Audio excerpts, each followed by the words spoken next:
Hello everyone, welcome you all. So currently we are dealing with the chapter that is principle of inheritance and variations और ये हमारे botany का section के अंदर आता है और इसमें हमने जो है 2 लेक्चर्स में बहुत सारी चीज़ों के ऊपर बात कर लिया है। आज का जो लेक्चर है वो 3rd लेक्चर है जिसमें और भी बहुत सारी चीज़ों के ऊपर हम बात करने वाले हैं। तो मैं उम्मीद करती हूँ कि आप जो है 1st and the 2nd lecture इस चैप्टर का अटेंड कर लिए होंगे क्योंकि ये सबसे ज़्यादा इंपॉर्टेंट चैप्टर कहा जाता है पूरे इसका that is class 12th portion का, जो कि हमारे नीट के सिलेबस में आता है। तो ये बहुत ज़्यादा इंपॉर्टेंट चैप्टर है, इसलिए मैं हर एक पॉइंट्स जो है उसको कवर करती हूँ इस चैप्टर के लिए खास के कर। और जो भी आपको पता है कि हैंड रिटन नोट्स जो है वो इंस्टाग्राम, टेलीग्राम हर जगह पे अपलोडेड है। आप हर जगह दिया जाता है, तो आप उसको जाकर के वहाँ से देख सकते हैं। सारे हैंड रिटन नोट्स रहते हैं मेरे और आपको समझने में भी बहुत ज़्यादा आसानी होगा क्योंकि हर एक पॉइंट्स जो होता है वो एनसीईआरटी से ही रिलेटेड होता है, एनसीईआरटी का ही होता है। और आज का जो क्लास है वो स्टार्ट हो रहा है from the topic that is को डोमिनेंस। को डोमिनेंस का मतलब जब मैंने आपको बताया दैट इज एक बताया मैंने आपको डोमिनेंस, जहाँ पे एक जो होता है वो डोमिनेंट होता है, खुद को एक्सप्रेस करता है। दूसरा मैंने आपको बताया था एग्जाम्पल में that is the incomplete dominance. Incomplete dominance में क्या होता है कि वहाँ पे दोनों का एक्सप्रेशन, यहाँ पे फिनोटिपिक और जीनोटिपिक जो रेशियो आता है उसमें वो दोनों मतलब सेम आता है दोनों का दोनों। और जो ऑफस्प्रिंग बनता है वो रिजेंबल करता है नन ऑफ द पेरेंट्स, किसी भी पेरेंट्स की तरह वो रिजेंबल नहीं करता है, वो दिखने में नहीं होता है। तो ये हमारा था इनकम्प्लीट डोमिनेंस, मतलब वहां पे कोई डोमिनेंस है ही नहीं। तीसरा हमारा कंडीशन है दैट इज द को डोमिनेंस। को डोमिनेंस का मतलब होता है को मतलब कोऑपरेटिव और डोमिनेंस इसका मतलब है कि को डोमिनेंस का मतलब कोऑपरेटिव डोमिनेंस है। कोऑपरेटिव डोमिनेंस यानी कि यहाँ पे फादर और मदर दोनों ही पेरेंट्स जो है उसको रिजेंबल करता है ऑफस्प्रिंग। जो ऑफस्प्रिंग यहाँ पे बनता है वो दोनों के जैसा होता है, इसलिए इसको कहते हैं को डोमिनेंस। तो को डोमिनेंस जो है इसका एग्जाम्पल हमें याद होना चाहिए that is the blood group. जो ब्लड ग्रुप होता है हमारा, जो हमारा जीन होता है that is the I gene. ये आई जीन जो होता है ये डिसाइड करता है हमारे ब्लड ग्रुप को। जैसे कि हमारे जो आरबीसी की सरफेस है उस पे जिस तरह का एंटीजन प्रेजेंट होता है वही डिसाइड करता है कि हमारा किस तरह का दैट इज ब्लड ग्रुप है।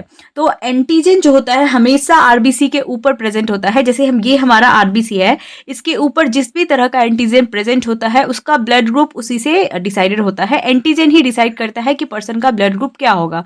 तो अगर आरबीसी के ऊपर ए एंटीजन है तो ए ब्लड ग्रुप है और इसको कोड करता है gene that is I A. B antigen को कोड करने वाला बी ब्लड ग्रुप होता है यानी कि आई बी। तीसरा, अगर किसी भी तरह का एंटीजन नहीं है, एब्सेंट है, तो वो अगर किसी भी तरह का एंटीजन ही नहीं है उसके ऊपर, आरबीसी के ऊपर, तो इसमें कोई भी तरह का मतलब शुगर नहीं है, कोई भी जीन से कोडेड नहीं है, तो इसका मतलब होता है कि ये ओ ब्लड ग्रुप है। और अगर दोनों का दोनों प्रेजेंट है यानी कि आई ए और आई बी दोनों ही जीन इसमें इन्वॉल्व है और यहाँ पे दोनों ही एंटीजन अगर प्रेजेंट है ए एंड बी, तो ये होता है हमारा ए बी ब्लड ग्रुप। कुछ नहीं है तो ओ ब्लड ग्रुप हो जाएगा, अगर जो प्रेजेंट है तो वो वैसा हो जाएगा। तो ये है हमारा कोडोमिनेंस का कैरेक्टर। इसमें हम कोडोमिनेंस ये देखते हैं जैसे कि ए एंड बी वाला जो है हमारा, अगर दोनों ही प्रेजेंट है यानी कि मेल, मान लेते हैं कि एक मेल से आया है एक फीमेल से आया है, तो ये जीन कोड करता है। तो यहाँ पे ए बी ब्लड ग्रुप जो होता है ये कोडोमिनेंस का ही एग्जाम्पल होता है। यहाँ पे अगर जो आई ए होता है वो आई बी के बराबर होगा और वो स्मॉल आई से क्या होगा, वो बड़ा होगा। इसके बाद आई ए आई जो होता है वो इक्वल होता है ए के, क्योंकि यहाँ पे जो डोमिनेटिंग होता है वो आई ए होता है। आई बी और आई है और तो यहाँ पे बी ब्लड ग्रुप होता है। आई ए है तो ए वाला डोमिनेटिंग होता है। इसके बाद आई बी है तो बी वाला डोमिनेटिंग होगा। आई ए और बी दोनों है तो ए बी ब्लड ग्रुप होगा। और अगर स्मॉल आई है, मतलब स्मॉल आई जो है वो कोड करता है रिसेसिव को, तो रिसेसिव वाला अगर है यहाँ पे तो स्मॉल आई, तो यहाँ पे ओ ब्लड ग्रुप है। और बाकी जिसमें भी स्मॉल आई है वो रिसेसिव है और डोमिनेंट वाला जो होता है जो आई जीन वाला है तो वो खुद को एक्सप्रेस करेगा। जैसे आई ए के साथ अगर स्मॉल आई है तो वो ए वाला खुद को एक्सप्रेस करेगा। और को डोमिनेंस जो है उसका एग्जाम्पल हो जाता है आई ए आई बी, जहाँ पे दोनों ही खुद को क्या करता है, एक्सप्रेस करता है, तो ए बी ब्लड ग्रुप आता है। तो ये आपको याद होना चाहिए। इसके बाद अब हम चलते हैं कुछ कंडीशंस के ऊपर, जैसे जिसको कहते हैं मल्टीपल एलेलिज्म।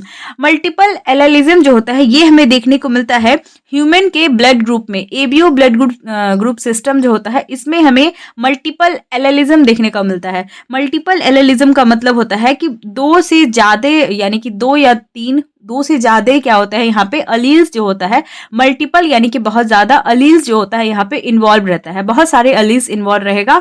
और जो मल्टीपल एलिलिज्म है वो हमें देखने को मिलता है पॉपुलेशन लेवल पे। जब हम किसी पर्सन के बारे में पढ़ते हैं तो वो उसका ब्लड ग्रुप होता है नॉर्मल सा, लेकिन अगर हम पूरा पॉपुलेशन के बारे में पढ़ रहे हैं तो यहाँ पे हमें मल्टीपल एलिलिज्म देखने को मिलता है, जैसे कि IA, IB और स्मॉल आई, जहाँ पे A blood group, B blood group और स्मॉल आई वाला जो होता है वो रिसेसिव होगा, ये यहाँ पे अगर, तो ये यहाँ पे O ब्लड ग्रुप हो जाता है। दूसरा कंडीशन हमारे पास है दैट इज द प्लियोट्रॉपी। जो प्लियोट्रॉपी होता है ये क्या होता है, जब एक सिंगल जीन कंट्रोल करता है बहुत सारे कैरेक्टर्स को। मतलब मान लेते हैं कि कोई एक जीन है और उससे बहुत सारी चीज होती है। मतलब अगर वो क्या करता है, जैसे उसमें अगर म्यूटेशन होती है, अगर एक जीन के अंदर म्यूटेशन होती है तो वो क्या होता है कि वो उस जीन से रिलेटेड जितनी भी चीजें हैं वो जो एक्सप्रेस करेगा। मान लेते एक जीन है जो आई की कलर के लिए भी कोड कर रहा है, बाल के कलर के लिए भी कोड कर रहा है, बहुत सारी चीजों के लिए अगर वो कोड कर रहा है, उसके अंदर अगर म्यूटेशन हो जाती है किसी भी तरह की, तो क्या होता है कि ये सब में डिफरेंसेस आ जाती है। ये सारी चीजें ही क्या हो सकती है, दैट इज डिफेक्टिव हो सकता है। तो एक सिंगल जीन जब होता है जो कंट्रोल करता है बहुत सारे कैरेक्टर्स को, तो इस कंडीशन को हम प्लियोट्रॉपी कहते हैं। ठीक है, एक सिंगल जीन जब कंट्रोल करता है बहुत सारे कैरेक्टर्स को। एग्जांपल्स आपको याद होना चाहिए, जैसे कि स्टार्च की सिंथेसिस जो होती है, पी मटर के जो शीड होते हैं, दाने होते हैं, उसमें जो स्टार्च की सिंथेसिस होती है, ये होता है प्लियोट्रॉपी का एक कंडीशन, जिसमें कि कैपिटल बी राउंड शीड और लार्ज सीड, ये कैपिटल बी डोमिनेटिंग वाला होता है, तो इसमें एक राउंड सीड है और दूसरा लार्ज सीड के लिए बी है। मतलब एक बी जो है वो राउंड सीड के लिए है, राउंड है, और दूसरा बी जो है वो लार्ज सीड के लिए है। स्मॉल बी क्या हो सकता है, रिंकल्ड सीड, स्मॉल सीड। ठीक है, इसके बाद एक कैपिटल बी है तो राउंड सीड, और दूसरा वाला जो है इंटरमीडिएट सीड हो जाता है। ठीक है, तो ये एग्जांपल आपको याद होना चाहिए, स्टार्च की synthesis in the P sheet. ये डायरेक्टली क्वेश्चन आता है प्लियोट्रॉपी का एग्जांपल से। इसके बाद दूसरा एग्जांपल हमारे पास है that is the phenyl ketonuria का, जिसमें फिनाइल कीटोन्यूरिया जो है, इसमें फिनाइल अलानीन जो होता है, फिनाइल अलानीन जो होता है, इसका कन्वर्जन टायरोसिन में होना होता है। देखो फिनाइल अलानीन जो है हमारे बॉडी में, वो टायरोसिन में कन्वर्ट होगा, और उसको टायरोसिन में कन्वर्ट कौन करता है, दैट इज द फिनाइल अलानीन हाइड्रोक्सिलेज। ठीक है, अब किसी भी कंडीशन से अगर फिनाइल एलानिन हाइड्रोक्सिलेज इनएक्टिवेट हो गया, वो जो एक्टिव था, जो फिनाइल एलानिन को टायरोसिन में कन्वर्ट कर रहा था, फिनाइल एलानिन हाइड्रोक्सिलेज, ये अगर इनएक्टिव हो गया किसी भी कंडीशन से, किसी भी वजह से अगर वो इनएक्टिवेट हो गया, तो यहाँ पे कोई भी टायरोसिन का कन्वर्जन नहीं होगा। हमारे बॉडी में फिनाइल एलानिन से टायरोसिन की कोई भी कन्वर्जन नहीं हो पाएगी, क्योंकि यहाँ पे फिनाइल एलानिन हाइड्रोक्सिलेज ही हमारा इनएक्टिवेट हो चुका है।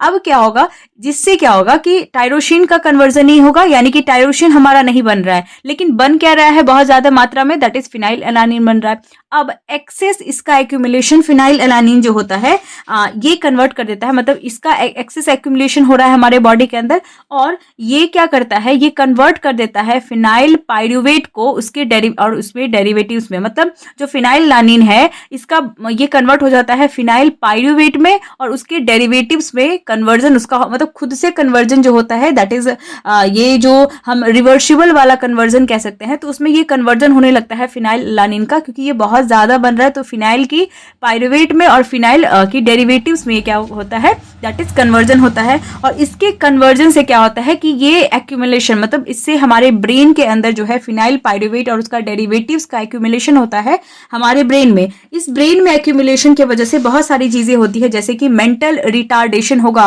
मतलब दिमागी तरह से वो क्या होगा, जो भी पर्सन होगा वो सही नहीं होगा, उसको मेंटली रिटार्डेड होगा। मेंटली रिटार्डेशन में बहुत सारी चीजें आती है, जैसे उसकी IQ लेवल कम होगी या कुछ भी, तो मेंटली रिटार्डेड होगा। दूसरा उसमें क्या होता है कि यहाँ पे स्किन और हेयर की जो पिगमेंटेशन होती है वो लॉस हो जाती है, because of the accumulation of the phenyl pyruvate and it's derivative in the brain के अंदर इसके एक्यूमुलेशन की वजह से। तो ये हमारे प्लियोट्रॉपी का है, मतलब एक ही सिंगल जीन है, इसकी कमी होने की वजह से, इसकी कमी से यहाँ पे क्या हो रहा है कि एक्सेस एक्यूमुलेशन हो रहा है। इसकी वजह से बहुत सारी चीजें देखने को मिल रही है, सिर्फ मेंटली रिटार्डेशन नहीं है, ये पर्सन स्किन और हेयर पिगमेंटेशन भी उसके अंदर लॉस हो जाता है। तो यही प्लियोट्रॉपी कहता है।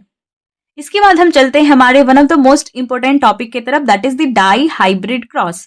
मोनो हाइब्रिड क्रॉस हमने ऑलरेडी कर लिया है, अभी हम डाई हाइब्रिड क्रॉस को समझते हैं। देखो क्या होता है कि यहाँ पे मोनो हाइब्रिड क्रॉस में मैंने आपको बहुत सारी चीजें बताई है, उसे ही रिलेट करके चलेंगे कि मान लेते हैं कि हमारे पास 5 कैरेक्टर्स हैं पेरेंट्स का आर केप्ट सेम, मतलब 5 कैरेक्टर जो है किसी भी पर्सन का पेरेंट्स का वो सेम है, और 2 कैरेक्टर जो होता है वो उसमें इनहेरिटेंस देखने को मिलेगा। मान लेते हैं जो 2 कैरेक्टर है उसमें इनहेरिटेंस हमें देखने को मिल रहा है, वो कौन सा कैरेक्टर है, मान लेते हैं सीड्स के ऊपर, तो राउंड और येलो सीड्स है हमारे पास, मतलब डोमिनेटिंग वाला अगर हम लेते हैं, डोमिनेटिंग वाला में राउंड सीड लेंगे और उसके साथ येलो सीड्स लेंगे, मतलब राउंड और येलो सीड्स जो होता है, मैंने आपको येलो डोमिनेटिंग बताया था, तो राउंड येलो सीड्स जो होता है ये एक कैरेक्टर है। और दूसरा कैरेक्टर है हमारे पास रिंकल्ड रिसेसिव वाला, रिंकल्ड ग्रीन सीड्स, क्योंकि ग्रीन सीड्स जो था ये हमारा रिसेसिव था और रिंकल्ड भी हमारे पास दैट इज रिसेसिव था।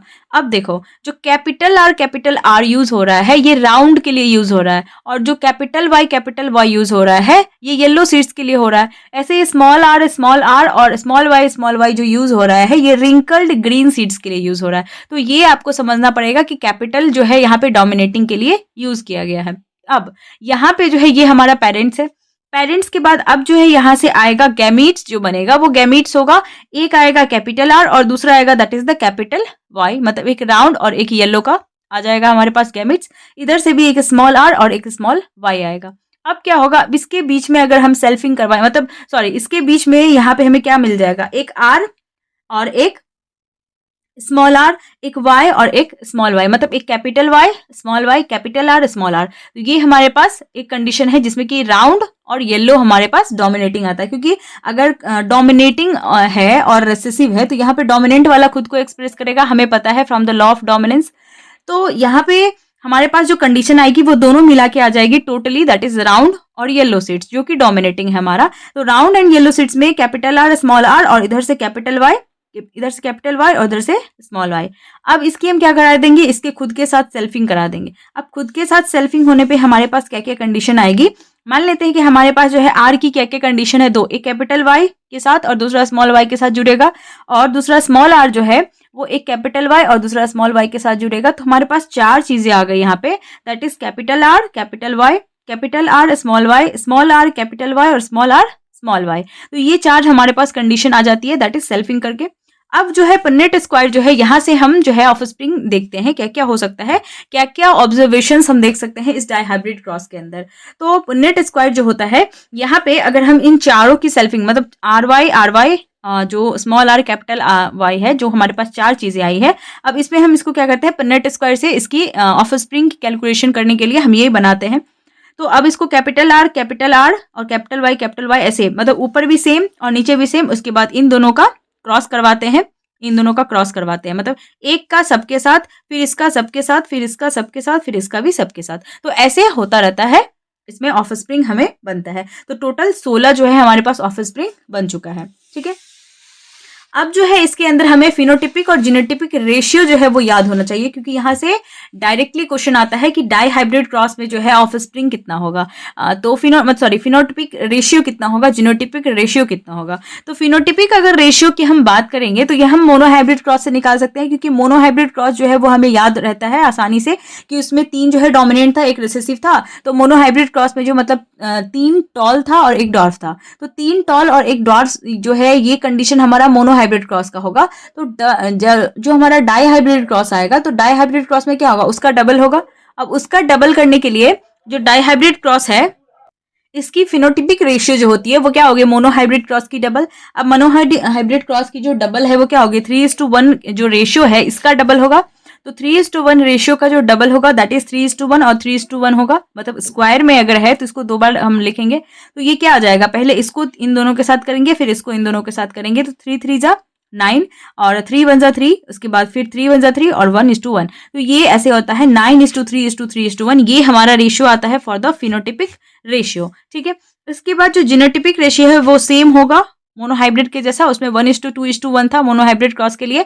तो 1:2:1 जो है इसको हम अगर स्क्वायर करेंगे तो हमारे पास कंडीशन आती है 1:2:1, 2:4:2, 1:2:1, मतलब दोनों साइड 1:2:1 और बीच में आता है 2:4:2। ठीक है, तो ये हमारी जीनोटिपिक रेशियो हो जाती है, और फिनोटिपिक रेशियो 9:3:3:1, और ये बहुत ज्यादा इंपॉर्टेंट है, यहाँ से बहुत बार ही क्वेश्चन आया हुआ है। इसके बाद हम चलते हैं हमारे नेक्स्ट टॉपिक की तरफ, that is law of independent assortment. Law of independent assortment जो होता है इसमें क्या होता है कि जब दो कैरेक्टर्स जो होता है वो कंबाइन होता है इन अ हाइब्रिड, जो ट्रेड्स होता है they segregate and recombine in any that is combination possible. ये लोग कहता है कि जब दो पेयर ऑफ ट्रेड्स जो होता है वो कंबाइन करता है एक हाइब्रिड में, तो सेग्रीगेशन जो होता है एक पेयर का वो इंडिपेंडेंट होता है अदर पेयर ऑफ कैरेक्टर्स पे। मतलब इंडिपेंडेंट असॉर्टमेंट जो होता है, इंडिपेंडेंटली क्या होता है कि अगर ये दो पेयर्स है, ट्रेड्स है हमारे पास, वो कंबाइन कर रहा है एक हाइब्रिड में, सेग्रीगेशन में, तो एक पेयर ऑफ कैरेक्टर जो होता है वो इंडिपेंडेंट होता है अदर पेयर ऑफ कैरेक्टर से। ठीक है, तो ये है हमारा लॉ ऑफ इंडिपेंडेंट असॉर्टमेंट। इसके बाद जो है और कुछ लॉज जो है हमारे बचे हुए हैं, उसके ऊपर और बात करने वाले हैं हम नेक्स्ट क्लास में। और आई होप कि आपको जो है वो लेक्चर समझ में आया है। हैंडीटेन नोट्स के लिए आप इंस्टाग्राम, टेलीग्राम कहीं पे भी जुड़ सकते हैं, आपको मिल जाएगा। और तब तक के लिए stay tuned, stay healthy and thank you.